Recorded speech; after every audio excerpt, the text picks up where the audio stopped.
Récupérer un bon souffle, partie 2. En effet, la semaine dernière, j'ai publié une vidéo dans laquelle je répondais à la question comment récupérer un bon souffle.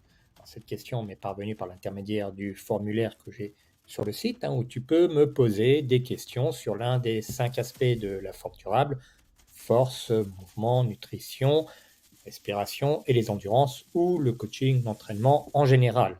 Donc, soit tu peux aller voir le lien si tu es sur YouTube qui est ci-dessous pour aller poser une question, ou alors sur le site, si tu es directement sur le site strongmobility.eu, eh bien, dans ce cours en ligne avec les questions-réponses, il y a une leçon avec le formulaire pour poser les questions. Revenons donc à cette fameuse question, comment retrouver un bon souffle?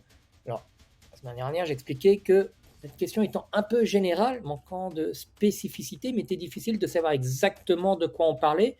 Donc, j'ai répondu avec une première hypothèse la semaine dernière, comment retrouver un bon souffle.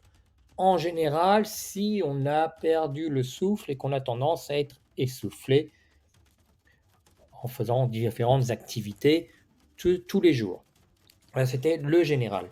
Maintenant, peut-être que c'est spécifique. Comment retrouver un bon souffle lorsqu'on est essoufflé pendant un exercice et qu'on a besoin de récupérer du souffle pour pouvoir continuer une autre série ou un autre exercice. Typiquement, eh bien, imaginons le snatch test, le fameux snatch test que vont passer les candidats pour être instructeurs de préparation physique avec kettlebell, Strong First, SFG. Eh bien, le snatch test, faire 100 répétitions de snatch avec un kettlebell en 5 minutes. Alors ça fait une moyenne de 20 répétitions par minute, donc c'est quand même assez intensif.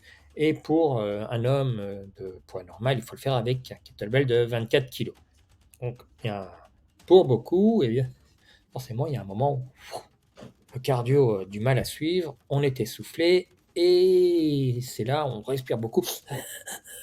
On n'arrive plus à pouvoir avoir la puissance, l'endurance nécessaire pour continuer l'exercice et à faire les snatchs. Mais dans ces cas-là, on a besoin de récupérer du souffle, parce que tant qu'on est essoufflé, on ne peut pas reprendre l'exercice avec la puissance.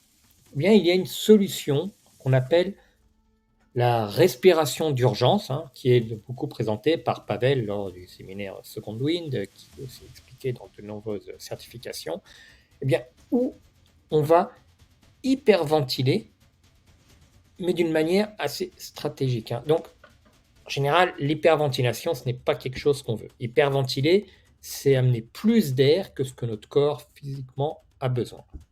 Dans le cas où on est vraiment essoufflé, ce qu'on va avoir besoin, c'est vraiment d'expulser au maximum du CO2 pour baisser le niveau de CO2, qui est le signal de respiration, et pouvoir repartir peut-être sur une ou deux séries et terminer, par exemple, vraiment un exercice à haute intensité, un snatch test ou quelque chose.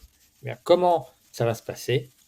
Ce qu'on va faire, c'est que justement, on va respirer rapidement, expirer rapidement, aller faire tourner l'air dans les poumons de manière condensée. Donc, une petite partie d'hyperventilation pour vraiment faire baisser le niveau de CO2 dans le sang et pouvoir récupérer un peu de souffle pour la suite. À quoi ça va ressembler? Ça va être 2 inspirations rapides, 2 expirations rapides. En fait, on va augmenter le volume dans une période de temps qu'on va ventiler. Ça va ressembler à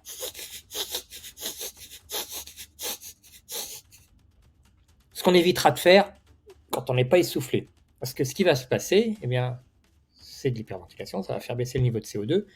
Si on le fait dans une situation comme j'étais là, assis, plutôt au repos, je commence à avoir la tête qui tourne parce que je baisse le niveau de CO2 trop bas et l'oxygénation se fait moins bien. Mais quand on a une situation où on est essoufflé, c'est que les niveaux étaient plus élevés. Là, on les ramène à un niveau plus normal qui nous permet de terminer la série. Donc voilà une possibilité. Comment retrouver un bon souffle quand on est essoufflé pendant un exercice et qu'on a besoin, pas forcément pour très longtemps, de récupérer un bon souffle pour finir notre série, notre exercice.